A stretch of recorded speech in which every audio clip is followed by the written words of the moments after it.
नमस्कार। हमारे चैनल में आपका स्वागत है। मैं हूं रामचंद्र मौर्य। बहुजन समाज के 85% लोगों को मालूम होना चाहिए कि राहुल गांधी की भारत जोड़ो यात्रा जो कन्याकुमारी से कश्मीर तक जा रही है, उसका विकल्प ढूंढ लिया है बहुजन समाज ने। बहुजन समाज के वामसेफ संगठन के पुरोधा वामन मेश्राम ने घोषणा किया है कि राहुल गांधी की भारत जोड़ो यात्रा से ज्यादा बड़ी होगी, ज्यादा दिनों तक चलेगी बहुजन जोड़ो यात्रा कश्मीर से कन्याकुमारी से कश्मीर तक। और राहुल गांधी तो सिर्फ चंद महीनों में भारत जोड़ो यात्रा को कंप्लीट करने वाले हैं। 7 सितंबर को उनकी पदयात्रा शुरू हुई थी और अभी यह पदयात्रा उत्तर प्रदेश और हरियाणा के बॉर्डर शामली में है। कल यह हरियाणा में प्रवेश करेगी, उसके बाद पंजाब होते हुए कश्मीर निकल जाएगी। लेकिन जो वामन मेश्राम की भारत जोड़ो यात्रा शुरू होने जा रही है 26 जनवरी 2023 से, यह पदयात्रा पूरे भारत का भ्रमण करेगी पूरे 1 साल तक। 26 जनवरी 2023 से लेकर के 26 जनवरी 2024 तक यह यात्रा चलेगी और 26 जनवरी 2024 को कश्मीर में यह यात्रा खत्म होगी। तो साथियों, आपको मालूम होना चाहिए कि बहुजन समाज में जिस तरह से बिखराव है, जिस तरह से ओबीसी की तमाम जातियों में बिखराव है और जिस तरह से दलित समाज, आदिवासी समाज राष्ट्र की मुख्य धारा में नहीं आ पा रहा है, राजनीति में नहीं आ पा रहा है, शासन प्रशासन में नहीं आ पा रहा है और ब्राह्मणवाद, मनुवाद का शिकार है अरसे से, सदियों से, तो भारत मुक्ति मोर्चा जो कि बहुजन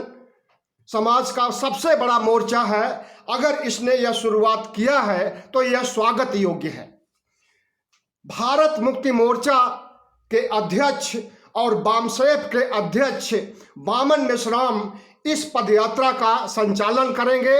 और इस बीच बहुजन समाज को जोड़ने का काम करेंगे। बहुजन समाज के 85% लोगों को, इस देश की एक बड़ी आबादी को जोड़ने, उनके अधिकारों से उन्हें परिचित करने और राजनीति में अपना हिस्सा लेने, शासन प्रशासन में अपना हिस्सा लेने, अंधविश्वास पाखंड की जहालत से मुक्ति पाने के लिए यह यात्रा शुरू की जाएगी। वामन मेश्राम बहुत ही मुखर नेता हैं, बहुत ही मुखर सामाजिक कार्यकर्ता भी हैं, बहुत ही मुखर पिछड़ों के आंदोलन को चलाने वाले हैं और काशी राम के तर्ज पर चल करके इन्होंने जिस तरह से भारत को बहुजनों के अनुकूल बनाने के लिए काम किया है उसे आपने देखा होगा। अरसे से इन्होंने ईवीएम पर भारत सरकार को घेरा है और ईवीएम को हटाने की मांग की है। तो जो नया भारत जोड़ो आंदोलन या कहें कि बहुजन जोड़ो आंदोलन शुरू होने जा रहा है, इसमें ईवीएम के मामले को भी रखा जाएगा और ईवीएम का अच्छी तरह से पर्दाफाश किया जाएगा और मोदी सरकार की तमाम गलत नीतियों, जिन नीतियों की भर्त्सना राहुल गांधी कर रहे हैं, उन नीतियों की भर्त्सना तो होगी ही, खास करके बहुजन समाज को आगे करने और बहुजन समाज के विकास के लिए जो एजेंडे हैं उससे भी बहुजन समाज को रूबरू करने के लिए काम किया जाएगा। तो साथियों, संविधान बचाने के लिए, लोकतंत्र बचाने के लिए, इस राष्ट्र को बचाने के लिए अगर वामन मेश्राम ने यह पहल की है और भारत जोड़ो यात्रा की तर्ज पर, या यूं कहें कि भारत जोड़ो यात्रा से प्रेरणा लेकर के अगर उन्होंने एक बड़ी यात्रा और एक बड़े जंग का ऐलान कर दिया है, तो यह बहुजन समाज के लिए बहुत बड़ी खुशखबरी है और इसे भरपूर समर्थन भी देना चाहिए। आर्थिक रूप से, भावनात्मक रूप से और सांस्कृतिक रूप से इसका समर्थन होना चाहिए बहुजन समाज की तरफ से। आपको मालूम होना चाहिए कि राहुल गांधी की पदयात्रा सत्ता प्राप्ति के लिए है, लेकिन बामन मेश्राम की यात्रा सत्ता प्राप्ति के लिए तो होगी ही, सत्ता में भागीदारी के लिए तो होगी ही, समाज में तमाम फैले हुए अंधविश्वास, पाखंड, कर्मकांड और अस्पृश्यता, छुआछूत, जिस पर कि बाबा साहब डॉक्टर भीमराव अंबेडकर ने भी प्रहार किया था, उस पर भी प्रहार किया जाएगा और ब्राह्मणवादी शक्तियों, मनुवादी शक्तियों को नंगा किया जाएगा। लोगों को बताया जाएगा इस पदयात्रा के दौरान, बहुजन समाज के 85% लोगों को बताया जाएगा कि वे आज तक सत्ता में क्यों भागीदारी नहीं पा सके हैं, आज तक वे शासन प्रशासन में आरक्षण पूरी तरह से क्यों नहीं पा सके हैं, और आज तक उनकी गुलामी और जहालत की क्या वजह रही है। तो इन सब वजह का खुलासा किया जाएगा, भंडाफोड़ किया जाएगा बामन मेश्राम के द्वारा। साथियों, ये यात्रा बहुजन समाज को जोड़ने की यात्रा भारत मुक्ति मोर्चा द्वारा और बामसेफ के द्वारा जो शुरू की जाने वाली है,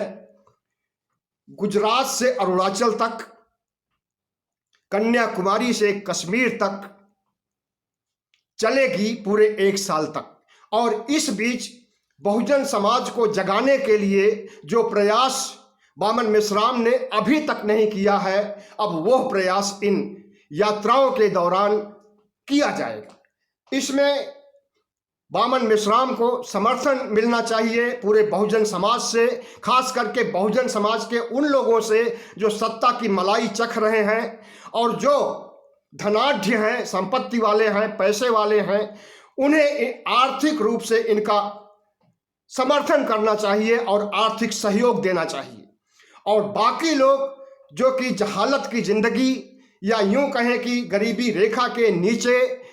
जीवन बसर कर रहे हैं, उनका भावनात्मक समर्थन मिलना चाहिए,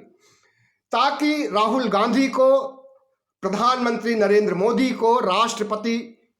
द्रौपदी मुर्मू को, तमाम संवैधानिक पदों पर बैठे हुए लोगों को पता चले कि बहुजन समाज ने अपनी ताकत दिखा दी है और उसकी ताकत को अब रोका नहीं जा सकता है, अब उसे वोट का मोहरा नहीं बनाया जा सकता है, उसके वोटों से जीत करके ब्राह्मणवादियों की सरकार नहीं बन सकती है, और उसके वोटों से जीत करके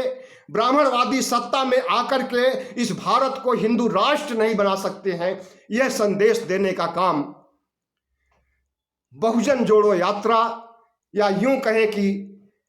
बहुजन समाज के 85% लोगों को जागरूक करने की यात्रा जो शुरू की जा रही है, उसमें सबका साथ जरूरी है। साथियों, आज राहुल गांधी की यात्रा जिस मुकाम पर है, उसने काफ़ी सफलताएं हासिल की है और प्रधानमंत्री नरेंद्र मोदी, अमित शाह और तमाम संवैधानिक पदों पर बैठे हुए लोगों की नींद हराम कर दी है। भारतीय जनता पार्टी और हिंदूवादी संगठनों की नींद हराम कर दी है राहुल गांधी की पदयात्रा से। लेकिन इससे ज़्यादा नींद हराम होने वाली है भारत जोड़ो यात्रा, जो बामन मेश्राम के द्वारा 26 जनवरी से शुरू की जाएगी, क्योंकि इसमें तो सिर्फ राजनीतिक परिवर्तन के लिए राहुल गांधी ने यह यात्रा शुरू की है, लेकिन भारत जोड़ो यात्रा जो बामन मेश्राम की तरफ से होगी, उसमें न सिर्फ राजनीतिक परिवर्तन बल्कि सामाजिक, धार्मिक, आर्थिक, सांस्कृतिक हर तरह के परिवर्तन के लिए तवज्जो दिया जाएगा। और इस देश की सत्ता किस तरह से शोषण कर रही है, बहुजन समाज का किस तरह से उन्हें इस्तेमाल कर रही है और किस तरह से उनकी जनसंख्या की गणना तक नहीं करा रही है, इन सब बातों से भी वाकिफ किया जाएगा देश की 140 करोड़ जनता को। तो साथियों, आपको भी इसे समर्थन देना चाहिए, हमारा भी समर्थन है, और पूरे बहुजन समाज का, आदिवासी समाज का, दलित समाज का, पिछड़े समाज का, मुस्लिम समाज का समर्थन मिलना चाहिए, ताकि राहुल गांधी की यात्रा से ज़्यादा सक्सेस हो, ज़्यादा सफल हो बामन मेश्राम की बहुजन समाज को जोड़ने वाली पदयात्रा। बहुत बहुत धन्यवाद। हमारे चैनल को सब्सक्राइब कीजिएगा, लाइक कीजिएगा, शेयर कीजिएगा, ताकि हमारी आवाज़ दूर दूर तक पहुंच सके। बहुत बहुत धन्यवाद।